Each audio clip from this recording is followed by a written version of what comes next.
Olá, no programa de hoje nós vamos falar sobre comportamento.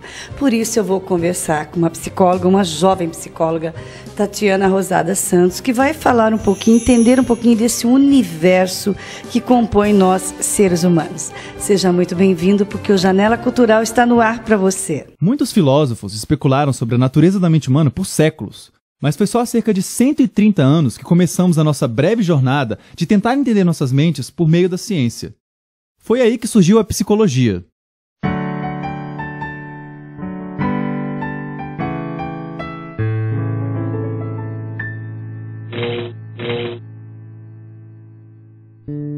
A psicologia é a área da ciência dedicada a estudar a mente e o comportamento humano, mas também estudamos outros animais. Psicólogos realizam pesquisas que fazem uso de muitos métodos, tais como a observação, experimentação, descrição e simulação computacional, para responder a diversas perguntas sobre como o ser humano funciona. Tais pesquisas podem ter aplicações nas mais diversas áreas de interesse humano, tais como a saúde, a educação e as políticas públicas. A psicologia se divide em sub-áreas que possuem um foco de atenção, tais como a psicologia cognitiva, social, clínica e muitas outras. Elas produzem conhecimento que pode ser útil para outros campos de estudo. Assim, cada sub-área pode ajudar a construir o quadro maior de conhecimento que possuímos sobre o ser humano e a aplicar esse conhecimento a problemas específicos. A psicologia, além de uma área da ciência, também é uma profissão, na qual psicólogos atuam como psicoterapeutas, consultores e avaliadores psicológicos. Psicólogos podem fazer milhares de coisas e falaremos mais sobre isso em vídeos futuros.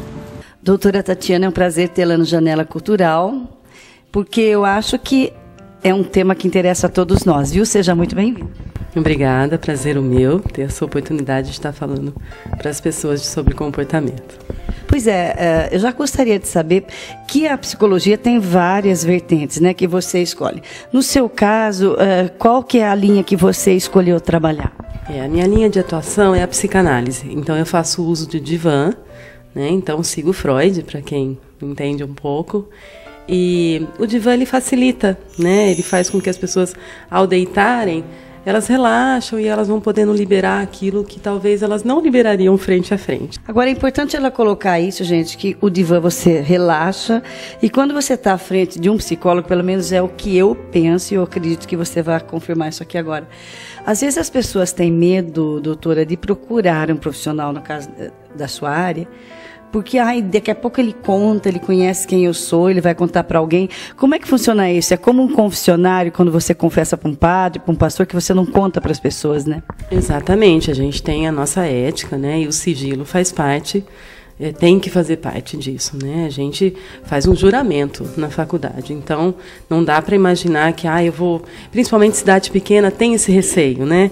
Não, eu vou falar e aí ela vai poder... Não, a gente tem a nossa ética, o nosso compromisso. Então, quanto a isso, fiquem tranquilos que um profissional ético não vai fazer isso. Então, eu acho que à medida que a gente vai evoluindo, e no nosso caso eu acho que em alguns aspectos o ser humano está evoluindo, a gente vê assim...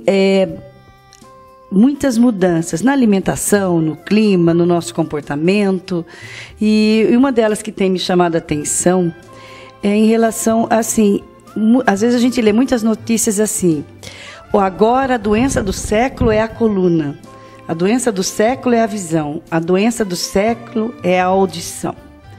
Mas no meu ponto de vista, eu vejo que a maior doença do século hoje é a nossa solidão, apesar de tanta coisa. Como é que a psicologia vê esse comportamento hoje, que com tanta informação, ao mesmo tempo as pessoas estão tão sozinhas, doutora? Isso é muito notável mesmo, né? A gente costuma dizer que o mesmo recurso tecnológico que nos aproxima, nos afasta. Né? Porque esse mundo virtual, ele está aí, todo mundo tem acesso. Facebook, né, que ele está aí para as pessoas poderem postarem, né? E o que está acontecendo? As pessoas se expõem, elas falam da vida delas, né? Mas é tudo atrás de um computador, tudo atrás da tela, né? Então esse relacionamento face a face, ele não está existindo, infelizmente. O olho no olho, né? O olho no olho, exatamente. Isso a gente tá bem em falta. Então, os recursos estão aí, cada vez mais avançados, né? E as pessoas estão até se escondendo atrás desses recursos. Isso é muito triste. E essa questão do WhatsApp, por exemplo? em família, né? A gente vê a família senta até para jantar, para fazer uma refeição, mas a hora que você vê, tá todo mundo no seu celular, né? E às vezes até o cúmulo de, mãe, passa o prato. Né? Isso é o cúmulo, né? Será que a gente está ficando robô? Infelizmente, acho que a tecnologia é para ser usada a nosso favor, mas de repente ela está sendo usada de uma maneira até abusiva. Isso é muito prejudicial, né? Existe até uma certa compulsão. Então, se eu saio de casa e percebo que eu esqueci meu celular, tem muita gente que volta, independe se vai demorar 1 hora para chegar em casa, mas não fica sem. Isso já tornou-se refém da tecnologia, isso é muito ruim. Eu acho que a gente pode atribuir às pessoas, esse egoísmo que as pessoas estão... Será que essa falta do toque, do sentir mais o calor humano, tem feito com que as pessoas se tornem mais egoístas, mais individualistas também? Com certeza, né? Isso colabora para o egoísmo. E o que a gente tem notado, principalmente pessoas tímidas, né, que são extremamente introvertidas, a tecnologia também acaba atrapalhando e acaba fazendo com que essa dificuldade só aumente. Porque ela se esconde atrás, né, da tela do computador, como eu já falei, e isso vai cada vez piorando, ela vai se isolando e ficando cada vez lógico, no isolamento, ela vai ficando egoísta, porque daí ela vai ter um mundinho dela, e ela pode ser outra pessoa, né, nesse mundo virtual. Isso também é muito importante se falar, porque tem muita gente que acredita muito em tudo que vê, né? E infelizmente as pessoas podem ser o que elas quiserem, quem elas querem ser. Então acaba muito mais um mundo da imaginação.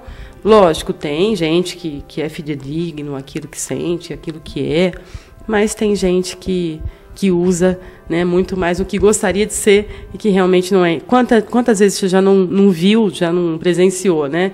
Aquele Facebook, aquela pessoa super feliz da vida, que você encontra na rua e não olha na sua cara. Né? Isso é muito comum. Ou então aquele casal super apaixonado que está ali sempre de mão dada, com fotos, com viagem, que você sabe que vive, infelizmente, cada um até numa casa, separados, né? Então, a gente precisa tomar um certo cuidado, né, com isso. Eu vejo direto, assim, meninas que pintam o cabelo, que botam e fica lá se posicionando à frente do Face. Agora, Tati, mudando um pouquinho, assim, um pouco desse aspecto da questão da solidão e das pessoas não se falarem, isso aí também tem desencadeado, a depressão também é uma consequência de tudo isso? Sim, porque à medida que elas vão se isolando, elas vão ficando sem ter contato, sem ter vida mesmo, né? E aí esse isolamento, ele propicia uma depressão, com certeza, né? Hoje as pessoas estão cada vez mais solitárias e a depressão, ela aproveita, né, desse momento solitário para se instalar. Eu vou até aproveitar, doutora, mandar um abraço para o Aparecido, que é o gerente lá do Bradesco, que é o meu gerente lá do Bradesco da Boa Vista, porque eu comentei com ele que eu ia fazer essa entrevista, e ele dizendo que todo mundo precisa de um psicólogo um dia na vida, né? E ele estava dizendo exatamente isso, falando, a gente é muito solitário porque a gente quer ter muito e a gente esquece de ser mais, né? A gente esquece de ser, a gente quer ter. Hoje você tem um celular, aí você fala, mas esse celular já caiu de moda.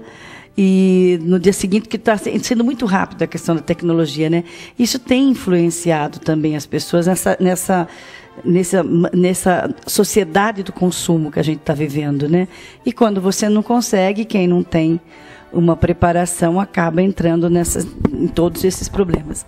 Agora, a questão, por exemplo, que nós estamos falando aqui, da depressão. Quem é mais depressivo hoje das pessoas que você atende? É homem, mulher, criança? Qual você fazendo uma análise, quem te procura mais hoje? Homem, mulher, criança, como é que é? Na verdade, é muito comum em qualquer faixa etária, qualquer sexo, né? Só que assim, o que acontece? Os homens, eles têm um grande receio de procurar. Né? Então, é muito provável que tenha muito homem aí sofrendo de depressão, mas, infelizmente, culturalmente, o machismo, né, ainda existe. Então, esse homem não vem procurar. Então, o que a gente observa é, sim, a maioria mulher. Né? Mas isso não significa que as mulheres são maioria definitiva, não. Tem a questão do homem. E as crianças, a gente tem observado, infelizmente, elas estão com quadro de depressão, as mães estão vindo trazer crianças. Exatamente pela essa coisa de, vamos encher ela de tecnologia para não me incomodar, né? E aí essa criança vai se fechando e vai ficando ali só ela naquele mundinho virtual. Então isso tem acontecido muito, infelizmente, né? De novo, o malefício aí do mau uso da tecnologia. Eu quero deixar claro que a tecnologia, ela é boa, ela é importante, ela é muito benéfica, mas o uso que a gente tem feito dela está sendo até abusivo. É verdade, qualquer coisa, né? Às vezes a gente fala assim, comer uma feijoada é uma delícia, comer uma pizza, nossa, é ótimo, tudo que você exagera, né, na comida, e tudo tem que ter o seu limite, né? E a questão dos limites, já que a gente fala aqui em limite, você como psicóloga não sente que existe hoje nos pais, com essa modernidade, uma falta de limite nos filhos, até por essa correria, que mãe trabalha fora, não tem tempo. Você sente isso também, doutora? Com certeza, né? Existe uma coisa muito importante para se falar, que é a tal da compensação. Então, os pais se sentem extremamente culpados, né, por essa vida corrida que a gente leva. Então, chega em casa sempre com um presentinho e, geralmente, uma tecnologia, né, então um celular de última geração, né, para compensar aquele período que ele ficou fora. Né? E isso vai acarretando cada vez mais um distanciamento, né? Se os pais pudessem chegar e abraçar esse filho, isso faria já toda a diferença. Né? Então é um segundo, né, que ele possa perder ali do tempo dele, mas não é perda, ele vai ganhar muito com isso, né? Então até a gente fala de chega em casa, ai, mas eu tenho muita coisa para fazer, chama seu filho para fazer junto, né? Faça com que ele participe dessa rotina da casa, ao invés de excluí-lo. Na hora de preparar uma refeição, por exemplo? Sim, preparar a refeição, colocar a roupa na máquina para lavar, né? Ele pode ajudar.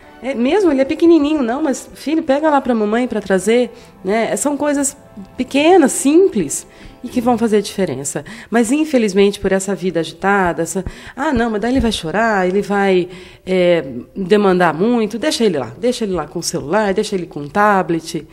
Liga a televisão para assistir o desenho. Liga a Peppa, né? E deixa lá.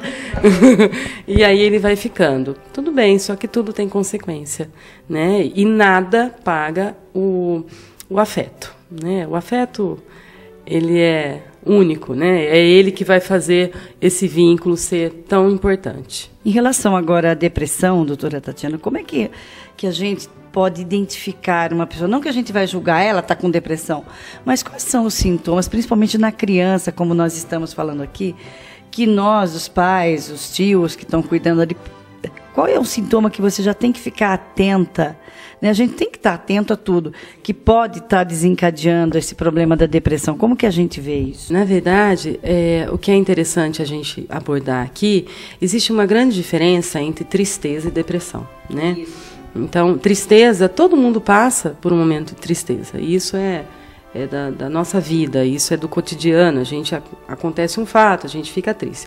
Agora, a depressão é quando você perde o sentido da vida. Então, nada mais faz sentido. Tudo aquilo que dava um certo prazer, que era prazeroso, não tem mais. Né? Então, aquela pessoa que sempre se distraía, por exemplo, sei lá, bordando, de repente ela para de bordar, de repente aquilo não tem mais sentido para ela, né? Aquela pessoa que vai deixando com que a vida fica cinza, né? Então, isso é mais profundo. Então, a pessoa até, lógico, eu vou falar um pouquinho no estágio mais avançado, então deixa de tomar banho, já começa numa condição mais de se fechar e de não ter sentido mais para a vida. É muito mais sério do que uma tristeza, que ela é passageira. Né? E aí o tratamento tem que ser não só no psicológico, mas aí requer todo um tratamento com remédio também, né? Sim, porque existe uma disfunção química, né? Então o remédio ele vem para isso, para equilibrar, para diminuir essa disfunção, né? Ou então até sanar essa disfunção. Então por isso que é importante o tratamento junto ao psiquiatra. Né? Lógico, estamos falando aqui de depressão mais sérias, né? Tem aquelas depressões leves que até a terapia, a psicoterapia, acho que é importante a gente falar, que como esse autoconhecimento, ela vai saber o que está levando essa pessoa a não ver mais sentido na vida. né? Então, esse autoconhecimento ele é fundamental. É aquilo que a gente estava comentando, né? Todo mundo, seria tão interessante se todo mundo pudesse fazer terapia, né? Porque é esse autoconhecimento. Então, a gente começa a saber onde a gente fraqueja mais, né? Onde aperta o nosso calo, né? Que é aquela expressão que a gente fala. E sabendo de nós vamos ter mais cuidado e mais cautela. E na criança a mesma coisa, né? A mãe precisa ficar atenta, lógico, e aí o papel da mãe é fundamental, né? Porque a criança não vai ficar falando, mãe, eu não estou vendo sentido para a vida. Não, o adulto ele até fala, a criança não. Então, é fundamental que essa mãe fique atenta. Então, qualquer atividade que antes para a criança, nossa, a criança fazia natação. E o que acho que é importante falar é muito cuidado também ao sobrecarregar essas crianças. As crianças hoje estão sobrecarregadas, então sai da natação, vai para o futebol, sai do futebol, vai para o tênis.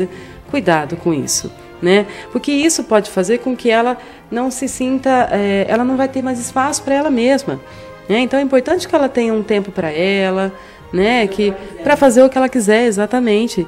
E hoje, com essa necessidade de ocupar, né, as crianças, isso está ficando muito sério. E isso tem levado muita criança à depressão. Não tenha dúvida disso. Olha aí, gente, está vendo? Tudo que nós estamos conversando aqui é importante para todos nós, para mim, para você que está do outro lado. A gente tem sempre que aprender um pouquinho, principalmente se conhecer. A gente precisa estar se conhecendo cada vez mais. Então não saia daí que a Janela Cultural volta já.